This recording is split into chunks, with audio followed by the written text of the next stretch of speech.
Welcome. आज का जो अपना टॉपिक है वो है आवेशित चालक सतह पर विद्युत दाब। जब भी किसी चालक को आप लोग आवेश देते हो तो अच्छी तरह से आप लोगों को पता है कि वो दिया गया आवेश उस चालक की सतह पर आकर के रुक जाता है। ठीक है, सारा का सारा आवेश सतह पर ठहरता है। ये भी जानते हैं कि समान आवेशों में प्रतिकर्षण होता है कि नहीं होता। तो मैंने एक ये आवेशित चालक सतह ली है गोलाकार, और अपन लोग नॉलेज के आधार पे कह सकते हैं कि इसको दिया गया जो आवेश है वो आवेश इसकी सतह पर ठहरेगा। ओके, माना इसका पृष्ठ आवेश घनत्व है सिग्मा। अब मैं यदि इसका एक छोटा सा हिस्सा लूं, ठीक है, एक छोटा सा हिस्सा ले रहा हूं मैं, इसका नाम ले लेंगे इस हिस्से का AB, और ये जो बच गया उसका नाम है AC। ठीक है, अब अपन लोग देखेंगे कि इस AB सतह के पास जो आवेश है, इस आवेश पर ये बचा हुआ शेष आवेश प्रतिकर्षण का बल लगाएगा नहीं लगाएगा। उसी प्रकार यदि यहां से कोई टुकड़ा ले लिया जाए, यहां से ले लिया जाए कोई टुकड़ा, तो इस टुकड़े पर ये सारा आवेश बल लगाएगा। किधर लगाएगा? प्रतिकर्षण का, बाहर की ओर बल लगाएगा, बाहर की ओर। ऐसे यदि इसका एक टुकड़ा यहां से, एक अल्पांश इस सतह का यहां से ले लिया जाए, तो इस अल्पांश के पास, इस पृष्ठीय अल्पांश के पास जो आवेश है, उस आवेश पे ये बचा हुआ शेष सारा आवेश मिलकर के बल लगाएगा प्रतिकर्षण का। इसी प्रकार यहां पे भी। तो आप लोग इस आवेशित चालक गोले की सतह से कहीं से भी टुकड़ा लीजिए, उस पर शेष बचे हुए आवेश के कारण प्रतिकर्षण बल लगेगा बाहर की ओर। पूरी सतह पर लग रहा है, नहीं लग रहा? तो पूरी सतह पर जो आवेश है वो आवेश एक दूसरे को बाहर की ओर प्रतिकर्षित कर रहे हैं, एक दूसरे के ऊपर बाहर की ओर प्रतिकर्षण बल लगा रहे हैं। चूंकि ये आवेश चालक की सतह पे है, अतः मैं कह सकता हूं कि ये बल चालक की सतह पर लग रहा है, और ये बल किधर लग रहा है? बाहर की ओर। लग रहा नहीं लग रहा? तो इस चालक की संपूर्ण पृष्ठीय सतह पर, ये चालक है, इस चालक की संपूर्ण पृष्ठीय सतह गोलाकार है, तो इस गोले की सारी सतह पर बाहर की ओर एक बल लग रहा है, विद्युत बल लग रहा है। इन आवेशों के प्रतिकर्षण के कारण लग रहा है, ये बल लग रहा है। तो इसके यूनिट एरिया पे जो बल लगेगा उसको आप लोग क्या कहते हो? दाब, विद्युत दाब। यूनिट एरिया का मतलब इसके एकांक क्षेत्रफल पे जितना प्रतिकर्षण बल लगेगा बाहर की ओर, उसको आप लोग विद्युत दाब कहते हो। मेरे कहने का मतलब यहां है कि जब भी किसी चालक को आवेश देते हो, ठीक है, वो आवेश चालक की सतह पर ठहरता है, और वो आवेश, समान आवेश एक दूसरे को प्रतिकर्षित करता है बाहर की ओर, जिससे उस चालक की सतह पर भी बाहर की ओर क्या लगता है? बल लगता है, जिससे उस बल के कारण उस पर बाहर की ओर एक दाब काम करता है, जिसे अपन विद्युत दाब कहते हैं। उसी विद्युत दाब का फॉर्मूला अपन लोगों को यहाँ पे ज्ञात करना है, कैलकुलेट करना है। तो आज का जो अपना टॉपिक है बहुत अच्छा सिंपल सा टॉपिक है। क्या है? आवेशित चालक की सतह पर कितना दाब लगता है, कितना विद्युत दाब लगता है, उसका मान ज्ञात करें।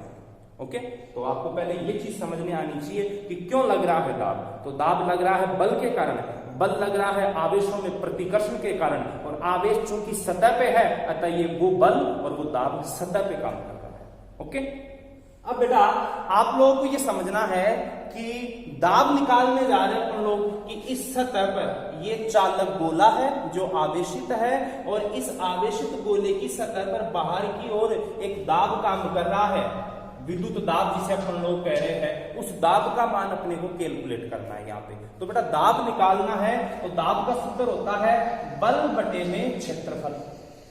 बल बटे में क्षेत्रफल होता है कि नहीं होता? बल बटे में क्षेत्रफल दाब का सूत्र होता है। तो इसका मतलब पहले ये निकालना है कि इस सतह पर बाहर की ओर कितना बल लग रहा है, पहले ये निकालना है मेरे को बल। ठीक है, अब चूंकि ये बल आवेशों पे लग रहा है, ठीक है, तो ये बल निकालने का जो सूत्र है वो है आवेश और विद्युत क्षेत्र। आवेश और विद्युत क्षेत्र मतलब विद्युत क्षेत्र के द्वारा आवेश पे बल। अच्छा, कौन सा विद्युत क्षेत्र, कौन सा आवेश? जैसे मैंने ये ले लिया, उदाहरण के तौर पे मैंने ये वाला अल्पांश लिया, ये वाला अल्पांश, तो तो आप ये बताओ इस अल्पांश पे कितना बल लग रहा है और कौन लगा रहा है इस अल्पांश पर बल। तो आप लोग क्या कहोगे, इस अल्पांश पे जो बल लग रहा है या जिसके द्वारा लगाया जा रहा है वो इस गोले के शेष भाग के आवेश के कारण बल लगाया जा रहा है। शेष भाग, तो इसका शेष भाग कौन सा है देखना आप लोग यहां पे कि ये आपका गोला जिसकी सतह पर आवेश है चालक गोला, मैंने इस चालक गोले की सतह के दो टुकड़े कर दिए। एक ये छोटा सा हिस्सा ये लिया मैंने जिसका नाम है AB, माना इसका क्षेत्रफल है ds वेक्टर।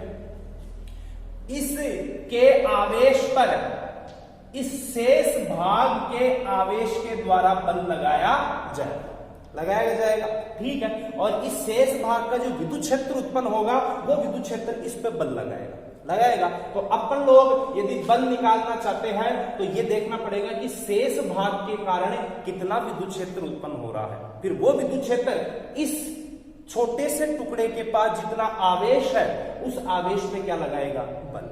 तो बेटा अपने को दाब चाहिए ना, तो पहले बल निकालना पड़ेगा। बल निकालना है तो पहले विद्युत क्षेत्र निकालना पड़ेगा।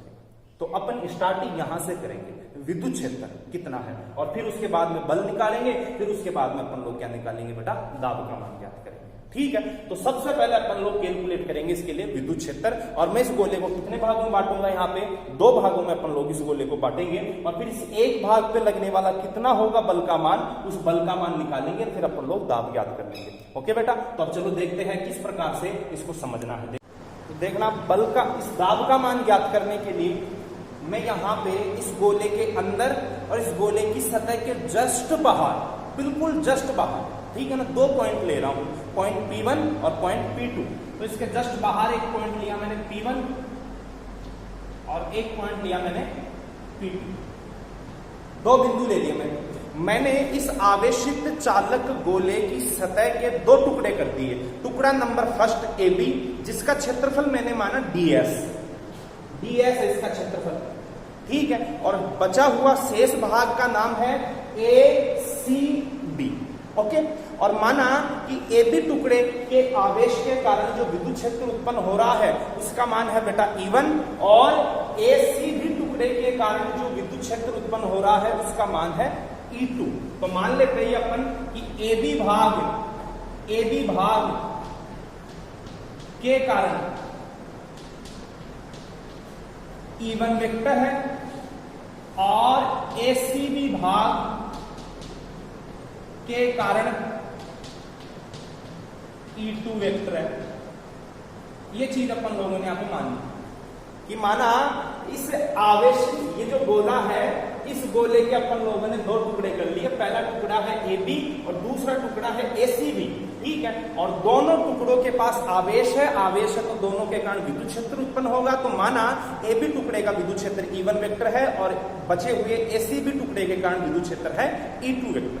मैंने 2 पॉइंट लिए, पॉइंट P1 जो गोले की सतह के जस्ट बाहर है और P2 गोले के अंदर है, ठीक है। आप लोगों को अब ये बताना है P1 पर टोटल इलेक्ट्रिक फील्ड किधर होगा और P2 पर टोटल इलेक्ट्रिक फील्ड किधर होगा, क्योंकि P1 पर भी E1 वेक्टर और E2 वेक्टर होगा, क्योंकि E1 वेक्टर तो इसके कारण होगा और E2 वेक्टर इसके कारण। अपन जानते हैं क्या कि जो विद्युत क्षेत्र की दिशा है वो प्लस से क्या होती है, दूर होती कि नहीं होती। तो बताना पॉइंट P1 पर AB भाग के आवेश के कारण विद्युत क्षेत्र किधर होगा, तो AB भाग का प्लस है और प्लस के कारण होगा दूर, तो दूर होगा। तो पहले का विद्युत क्षेत्र E1 वेक्टर दूर, दूसरे का बताना, तो दूसरा भाग है ACB। इस भाग के कारण जो विद्युत क्षेत्र उत्पन्न होगा वो पॉइंट P पे, तो ये भी प्लस है, प्लस के कारण दूर, तो इसके कारण जो विद्युत क्षेत्र है वो भी दूर, E2 वेक्टर। दोनों सेम डायरेक्शन में होंगे, बिंदु P पर जो विद्युत क्षेत्र का मान है वो सेम डायरेक्शन में है। अंदर बताना, तो अंदर AB भाग के कारण विद्युत क्षेत्र तो प्लस है, प्लस के कारण दूर, ठीक है। और ACB भाग के कारण विद्युत क्षेत्र प्लस है, प्लस के कारण दूर। आपने क्या देखा यहां पे कि पॉइंट P2 पर जो विद्युत क्षेत्र की दिशा है वो दोनों के कारण विपरीत मिली, पहले के कारण तो इधर मिल रही है और दूसरे कारण इधर मिल रही है, विपरीत मिल रही है, ठीक है। और यहां पे सेम डायरेक्शन में है तो यहां जुड़ जाएंगे, यहां घट जाएंगे, ठीक है। अब बताओ कि किसी चालक के गोले के अंदर विद्युत क्षेत्र कितना होता है। तो जस्ट अपन ने पिछले लेक्चर वीडियो के अंदर अपन लोगों ने गाउस के अनुप्रयोग किए थे, वहां मैंने आप लोगों को समझाया था कि किसी चालक गोले के अंदर विद्युत क्षेत्र का मान कितना होता है, 0 होता है कि नहीं होता। तो इस बिंदु P2 पर टोटल विद्युत क्षेत्र का मान कितना है, 0। बिंदु P2 पर जो विद्युत क्षेत्र है वो कितना है, 0, ठीक है। और बिंदु P1 पर जो विद्युत क्षेत्र है वो कितना है, तो बिंदु P1 पर जो विद्युत क्षेत्र होगा वो जस्ट चालक गोला है उसकी जस्ट सतह के नजदीक ही है, बिल्कुल जस्ट सतह के नजदीक लिया मैंने पॉइंट। तो चालक गोले के सतह या सतह के नजदीक जो पॉइंट होता है उस पर विद्युत क्षेत्र की तीव्रता होती है सिग्मा अपॉन एप्सिलॉन नॉट। कितनी होती है, सिग्मा अपॉन एप्सिलॉन नॉट, ठीक है। तो सिग्मा अपॉन एप्सिलॉन नॉट ये होगी, ठीक है। और तो ये हो गया इस P1 बिंदु पर विद्युत क्षेत्र का मान, ये हो गया P2 बिंदु पर विद्युत क्षेत्र का मान। अब E1 और E2 के पदों बताओ, P1 बिंदु पर और P2 बिंदु पर विद्युत क्षेत्र का मान। तो इधर देखना P1 बिंदु पर ये दोनों जुड़ रहे हैं, ठीक है। और P2 बिंदु पर ये दोनों क्या हो रहे हैं, विपरीत दिशा में है तो घट रहे हैं। लेकिन जब सदिश योग करते हैं तो सदिश योग में तो वैसे जोड़ा ही जाता है, ठीक है। तो मैं ऐसे करता हूं, इनको डायरेक्ट वैसे परिमाण के पदों में इनको काम में ले लेते हैं अपन लोग। तो सेम दिशा में होने के कारण ये दोनों जुड़ गए, कौन से बिंदु पर, पहले बिंदु पर। और यहां अपोजिट दिशा में होने के कारण ये घट गए, कौन से बिंदु पर, दूसरे बिंदु पर। अब अपने को पता है दूसरे बिंदु पर विद्युत क्षेत्र कितना है, 0, क्योंकि दूसरा बिंदु अंदर है तो यहाँ 0 रखूंगा। पहले बिंदु पर विद्युत क्षेत्र कितना है, सिग्मा अपॉन एप्सिलॉन नॉट, क्योंकि ये सतह के बिल्कुल नजदीक है तो यहाँ रखूंगा सिग्मा अपॉन एप्सिलॉन नॉट। तो यहाँ रख दिया मैंने सिग्मा अपॉन एप्सिलॉन नॉट। और E1 प्लस E2 यहाँ है 0 और E1 और माइनस E2 अपन परिमाण में ले रहे, सदिश रूप में प्रदर्शित नहीं कर रहे। E2 को इधर ले लो तो प्लस में हो जाएगा और E1, इसका मतलब यहां पॉइंट P2 पर E1 वेक्टर और E2 वेक्टर के कारण जो उत्पन्न विद्युत क्षेत्र के मान है वो आपस में क्या है, बराबर। मतलब इस छोटे से टुकड़े के कारण जो विद्युत क्षेत्र उत्पन्न हो रहा है, इस पूरे अल्पांश के कारण जो विद्युत क्षेत्र उत्पन्न हो रहा है सेम है, परिमाण में क्या है, सेम। तो मैं यहाँ E1 और E2 की जगह ये दोनों बराबर है तो मैं क्या करूंगा, यहाँ पे E1 की जगह क्या रख सकता हूं, E2, या E2 की जगह क्या रख सकता हूं, E1। तो यहां देखना sigma upon epsilon not, E1 की जगह रखा E2, तो कितना E2 हो गया, 2E2। कितना हो गया, 2E2। अब 2 का इधर भाग दे दो तो E2 का मान अपने पास आ जाएगा। कितना आ जाएगा E2 का मान, देखना तो E2 बराबर आ गया सिग्मा अपॉन 2 एप्सिलॉन नॉट। और E1 का मान और E2 का मान आपस में क्या बराबर है, तो E1 का भी यही होगा और E2 का भी यही होगा, क्योंकि दोनों आपस में क्या है, बराबर है। तो अपन लोग, मैंने कहा था आप लोगों को, यदि आप इस चालक की सतह पर दाब ज्ञात करना चाहते हो तो पहले ये ज्ञात करो सतह पर बल कितना लग रहा है, और सतह पर बल ज्ञात करना चाहते हो तो पहले ये ज्ञात करो विद्युत क्षेत्र का मान कितना है, ठीक है। अब मैंने विद्युत क्षेत्र निकाल लिया, एक छोटा सा टुकड़ा लिया था, इस टुकड़े पर बल निकालना है और इस टुकड़े पर बल कौन सा लगाएगा, ये बचा हुआ टुकड़ा ये बल लगाएगा, इस बचे हुए टुकड़े का विद्युत क्षेत्र बल लगाएगा। अब पहले ये बताओ, ये जो मैंने अल्पांश लिया है, इस अल्पांश के पास आवेश का मान कितना है, तो इस अल्पांश का जो आवेश है वो कितना होगा, तो माना इसका एकांक क्षेत्रफल का आवेश है सिग्मा, मतलब पृष्ठ आवेश में घनत्व का मान सिग्मा। मैंने अल्पांश का क्षेत्रफल कितना माना है, ds माना है, ds माना है। तो चूंकि एकांक क्षेत्रफल पर इतना आवेश माना, अतः ds क्षेत्रफल पर कितना आ जाएगा, सिग्मा इंटू ds। तो ये क्या आ गया, ये आ गया AB भाग का आवेश। ये जो मैंने छोटा सा टुकड़ा लिया है ना, इसके पास आवेश की मात्रा आ गई d, आवेश की मात्रा आ गई कितनी, सिग्मा ds आ गई। तो अब इसके पास आवेश का मान है dq, और इस आवेश पर इस दूसरे भाग का विद्युत क्षेत्र बल लगाएगा। समझ रहे हो आप, इस आवेश पर, ये AB भाग का जो आवेश है dq, इस पर बल कौन लगाएगा? ACB भाग का जो विद्युत क्षेत्र है, और ACB भाग का विद्युत क्षेत्र क्या है? E2, ये बल लगाएगा। ठीक है, तो अपन उस AB भाग पर बल का मान निकाल रहे हैं, कितना है तो देखना बल का मान। तो एक मिनट इसको दोबारा देख लो, फिर मैं साफ कर रहा हूं। यहाँ पे क्या है कि मैंने ये गोला ले लिया, इसके दो टुकड़े कर दिए, AB और ACB भाग। AB भाग के कारण माना विद्युत क्षेत्र इतना उत्पन्न हो रहा है, ACB भाग के आवेश के कारण माना इतना विद्युत क्षेत्र उत्पन्न हो रहा है। मैंने 2 पॉइंट दिए P1 और P2। P1 पॉइंट पर दोनों का विद्युत क्षेत्र सेम डायरेक्शन में, P2 पॉइंट पर दोनों का विद्युत क्षेत्र अपोजिट डायरेक्शन में। अब P1 पॉइंट इसके जस्ट बाहर है और किसी चालक की सतह के नजदीक या सतह पर विद्युत क्षेत्र का मान कितना होता है? सिग्मा अपॉन एप्सिलॉन नॉट होता है। ठीक है, दूसरी चीज, इसी चालक के अंदर विद्युत क्षेत्र कितना होता है? 0। तो पॉइंट P2 पर 0, पॉइंट P1 पर सिग्मा अपॉन एप्सिलॉन नॉट है। अब वैसे निकाले E1 और E2 के पदों में निकाले तो सेम डायरेक्शन में होने के कारण तो P1 के लिए मैंने जोड़ दिया, और अपोजिट डायरेक्शन है यहाँ पे, इसलिए मैंने यहाँ घटा दिया। अब EP1 का मान रखा है मैंने, और यहाँ EP2 का मान रखा कितना? 0। इसको इधर ले लिया तो प्लस में हो गया ये। अब E1 बराबर E2 मतलब AB भाग के कारण उत्पन्न विद्युत क्षेत्र और ACB भाग के आवेश के कारण उत्पन्न विद्युत क्षेत्र परिमाण में क्या है? बराबर है। मैंने क्या किया? E1 और E2 में से दोनों बराबर है, तो या तो 2E1 करना है और या 2E2 करना है, क्योंकि दोनों बराबर है। तो मैंने E1 की जगह E2 रखा, क्योंकि दोनों बराबर है, तो 2E2 हो गया, 2 का भाग दे दिया, तो ये E2 दूसरे भाग के कारण उत्पन्न विद्युत क्षेत्र का मान आ गया। और चूंकि दोनों बराबर है, अतः पहले के कारण और दूसरे कारण उत्पन्न विद्युत क्षेत्र का मान ये है। ठीक है, इसके बाद में अपन जो टुकड़ा ले रहे हैं अल्पांश, इस अल्पांश पे मैं बल निकालूंगा। अल्पांश पे, तो अल्पांश पे बल कौन लगाएगा? ये दूसरा बचा हुआ जो भाग है, इसका जो विद्युत क्षेत्र है वो बल लगाएगा। और इसका पहले तो आवेश बताना है, तो इसका आवेश कितना होगा? माना एकांक क्षेत्रफल पर आवेश है सिग्मा, अतः इस अल्पांश का क्षेत्रफल है ds, तो इसके पास आवेश होगा सिग्मा ds। ठीक है, तो यहां तक का काम हो गया अपना। अब इस अल्पांश पे बल कितना लग रहा है? वो बल, और बल बराबर होता है आवेश गुना विद्युत क्षेत्र। तो आवेश कितना इसका?